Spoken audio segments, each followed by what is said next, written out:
Всем привет, меня зовут Тамара Метницкая, и я основатель агентства по мероприятиям Cultural Space в Дубае. В этом выпуске я хочу поделиться собственным опытом и наблюдением о том, каково это было и каково в целом мне удалось переехать и основаться в Дубае, с какими сложностями я столкнулась, насколько ли это глянцевый и люксовый город, каким его показывают в медиа. Расскажу об опыте адаптации вместе с ребенком. Если вы планируете переезд, хотите вести бизнес в Дубае или просто хотите понять, как люди сюда релоцируются и стоит ли оно того, оставайтесь до конца. Я расскажу про свой путь в деталях. Первый раз я приехала в Дубай в 2020 году. Это были спортивные сборы по пляжному волейболу у Максима Худякова, известный в спортивных кругах тренер. И когда я первый раз приехала, у меня появилось такое, знаете, чувство внутри, как будто меня кто-то приглашает. Мне очень захотелось хотя бы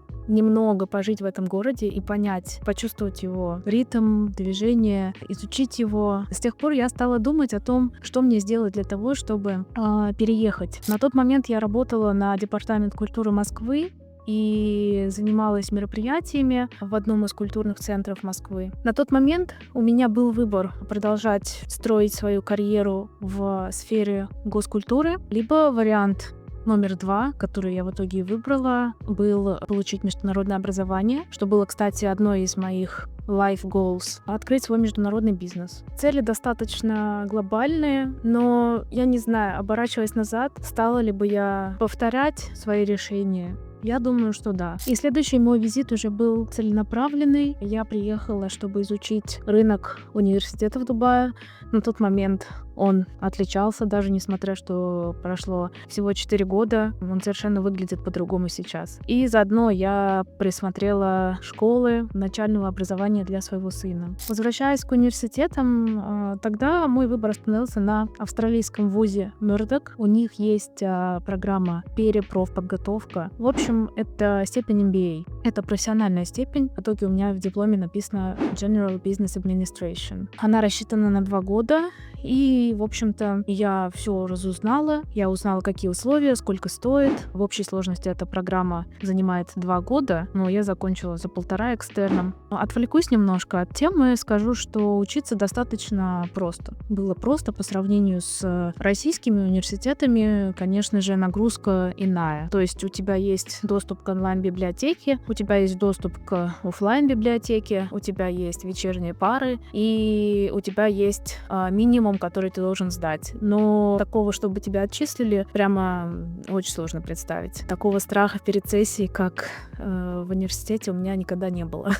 Хотя учились мы на английском, и первое время, первые 3 месяца у меня был еще языковой барьер. Это было достаточно тяжело. То есть у меня мозг перегружался, предложения, то есть я их видела, я их могла прочитать зрительно, но они у меня не конвертировались по смыслу, то есть я видела как бы их куски. Я не знаю, возможно, это и есть языковой барьер, о котором говорят. Но через 3 месяца быстро у меня мозг перестроился, и сейчас я свободно разговариваю на 2 языках. На русском, на английском и немного учу арабский. Пока что освоила только арабскую вязь. Это, конечно, небольшой, но, тем не менее, результат. Планирую серьезно возобновить свои уроки арабского языка, потому что язык очень красивый, действительно, но это как совершенно иная планета, совершенно другая система мышления и просто другой образ жизни. В целом, я всегда была связана с культурой и со смыслами, и, как я упомянула ранее, я работала на департамент культуры Москвы, так что мое, казалось бы, непрактичное образование мне очень сильно пригодилось, в том плане, что я научилась работать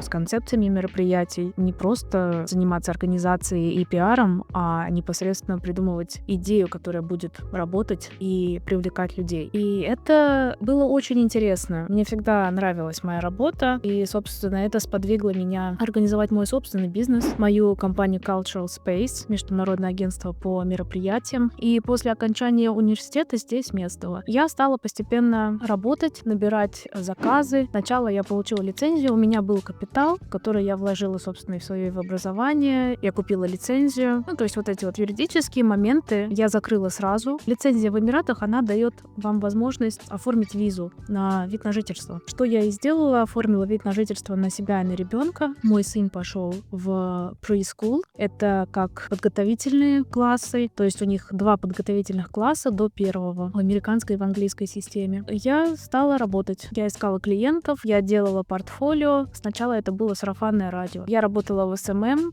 собственноручно вела страницы в Инстаграм. Я была, собственно, как и сейчас являюсь таким универсальным специалистом. Можно сказать, что я начала работать маркетологом. Это было и деловое сопровождение на встречах, была организация мероприятий, непосредственно деловых мероприятий, нетворкинга, каких-то конференций, учебных мероприятий для компаний и бизнесов. Ну и, само собой, ведение Инстаграм, создание каких-то рекламных материалов и брошюр. В общем, список обязанностей довольно обширный. Не было каких-то ограничений в плане, наверное, единственное, что, как всегда, бывает ограничения только в бюджете у клиента, а в плане там фантазии и исполнения таких ограничений у нас нет. Сейчас мы в Cultural Space делаем не только вечеринки, создаем мероприятия со смыслом, которые объединяют людей, соединяют бизнес, искусство и другие креативные сообщества. Недавно у нас был частный аукцион, на котором мы выставляли один из постеров Энди Уорхола. Я считаю, это небольшой такой точкой отсчета для себя, или milestone, как это принято говорить по-английски. То, что я в руках держала оригинал Энди Уорхола, конечно, мне это придает сил, вдохновение, для меня это мотивация работать дальше.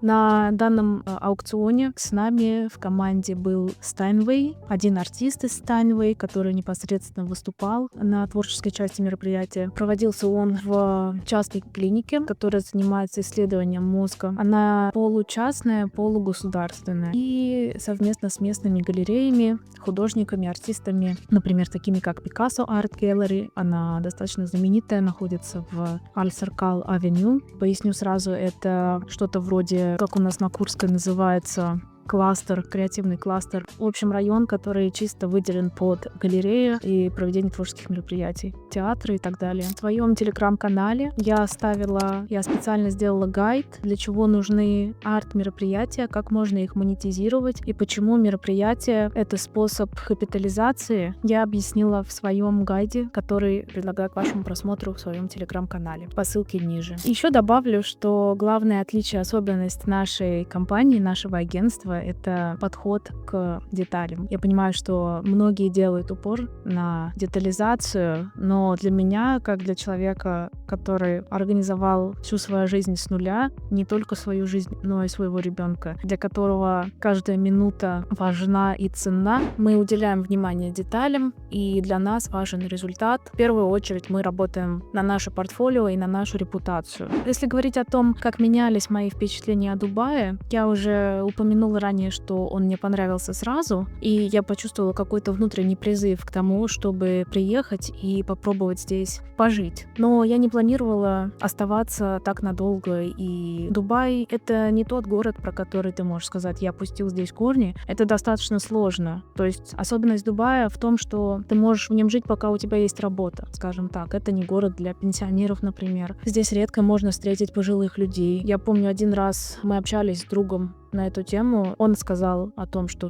в Дубае я вообще не вижу пожилых людей. Их как будто нет, ну только туристы. А вот именно жителей, пожилых жителей, их нет. И я подумала, действительно, да, возможно, есть местные, но они не ходят в общественные места, особенно в Дубае. То есть вам нужно отъехать чуть подальше от Дубая, например, в Аль-Кувейн или Элейн. Там вы встретите действительно местное население, которое будет отличаться от того, что мы видим в медиароликах про Дубай. Что потом поменялось в моем представлении о Дубае? То, что здесь жарко, я была к этому готова. Я думаю, не стоит долго останавливаться на этом моменте. Я, в принципе, люблю жару и не люблю холод, поэтому для меня это было как-то, достаточно просто, скажем. Есть один месяц в году, июль, самый жаркий, когда действительно душно и сложновато выходить на улицу, днем ты не выйдешь просто. просто. К вечеру нормально, особенно если на море отъехать, вообще я не вижу какой-то для себя здесь проблемы. Но если вы не любите жару,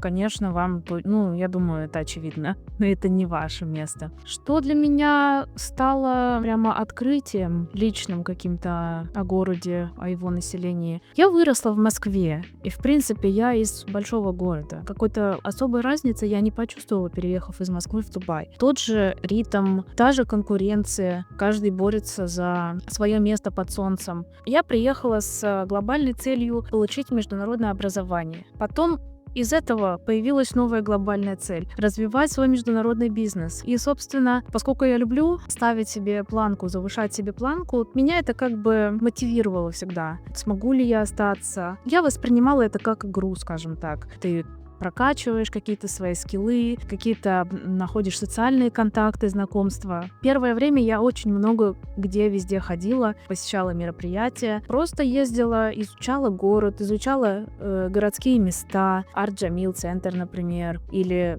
литературный книжный фестиваль в Дубае проходит ежегодно. И я, собственно, всегда какие-то хотела делать мероприятия, связанные с креативными людьми, творческими людьми, знакомилась с представителями данной среды, собирала свои нетворкинги, свои мероприятия, расширяла свой круг знакомств, в общем. Я хочу сказать, что я живу в Дубае 4 года, но чтобы почувствовать себя здесь уверенно, я думаю, что нужно минимум 10 лет. Скажу честно, половина людей, которых я знала, уже нету в Дубае. Они уже не живут в Дубае. Однозначно стоит переезжать в Дубай и пробовать свои силы в Дубае, если вы хотите организовать международный бизнес. Кстати, я в том числе оказываю и поддержку в релокации. Поскольку я уже сама лично этот путь прошла, я знаю все юридические аспекты, даже немножко в курсе рынка вакансий, поскольку я все время остаюсь в этом облаке информации. Дубай очень быстро обновляется, и поэтому это необходимость для тех, кто живет здесь. Я бы лично советовала пробовать. Если вы чувствуете, что вы хотите попробовать, то это нужно делать. И в завершение, конечно, зачем я вообще делаю весь этот контент? Хотя мне это не свойственно, и просто мне в один момент пришла идея, почему бы не сделать свой YouTube-канал и брать у интересных людей интервью, ведь это, по сути, моя специальность как журналиста и как человека, который закончил журфак МГУ, как говорится, сам Бог велел. Моя цель — это рассказать о том, как я его вижу, рассказать о настоящем Дубае через людей, через их истории, через их опыт. Например, первый выпуск нашего подкаста с Анастасией Острожной, человеком, который работает уже более 5 лет в сфере международных мероприятий. Второй выпуск с местным поэтом и по совместительству HR-менеджером крупной компании Аделем Авадом. Переходите по ссылке, который я оставлю здесь. Подписывайтесь на мой канал, оставайтесь, впереди вас ждут другие интересные истории. Это не блог о красивой жизни. Я вижу это скорее таким городским исследованием о том, как устроен город, как здесь строятся связи. И если тебе интересно, оставайся.